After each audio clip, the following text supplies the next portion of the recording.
আবারও বিয়ের ঘোষণা দিলেন চিত্রনায়িকা পরীমণি। দেশের ফুটবল প্রেমীদের মাঝে এখন টান টান উত্তেজনা।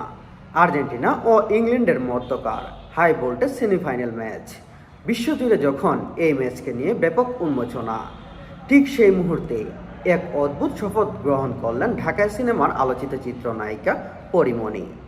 আর্জেন্টিনার দলের কঠোর এই সমর্থক ঘোষণা দিয়েছেন তার প্রিয় দল কাপ জিতলে তিনি আবারও বিয়ে করবেন। ম্যাচ চলাকালীন নিজের ফেসবুকে একটি স্ট্যাটাস দেন এ নায়িকা। সেখানে লেখেন, আর্জেন্টিনা কাপ জিতলে আমি আবারও একটা বিয়ে করব ফাইনালি। স্ট্যাটাস শেষে বেশ কয়েকটি ইমোজি জুড়ে দিয়েছেন জনপ্রিয় এই অভিনেত্রী। এছাড়াও তিনি লিখেছেন, মুহূর্তেই তার এই পোস্টটি সামাজিক যোগাযোগ মাধ্যমে সাড়া পায়।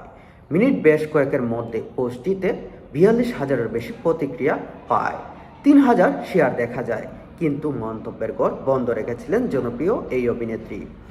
উল্লেখ, ব্যক্তিগত জীবনে একাধিক বিয়ে বিচ্ছেদ নিয়ে আগেও বহুবার আলোচনায় এসেছে পরীমণি। ক্যারিয়ারের শুরুতে ২০১০ সালে কাজিন ইসমাইল হোসেনের সঙ্গে তার প্রথম বিয়ের খবর শোনা যায়। এরপর ২০২২ সালে ফুটবলার ফেরদৌসী কবির সৌরভের সঙ্গে তার বিয়ের ছবি প্রকাশ্যে আসে। এরপর তামিম হাসান নামে এক সাংবাদিকের সঙ্গে তার বিয়ের হয় বলে শোনা যায়। পরবর্তীতে ২০২০ সালে নির্মাতা কামরুজ্জামান রকিবকে বিয়ে করলেও সেই সংসার টিকেনি বেশি দিন। সবশেষে ২০২১ সালে অভিনেতা শরীফুল রাজকে বিয়ে করে ব্যাপক আলোচনা সৃষ্টি করেন এ নায়িকা।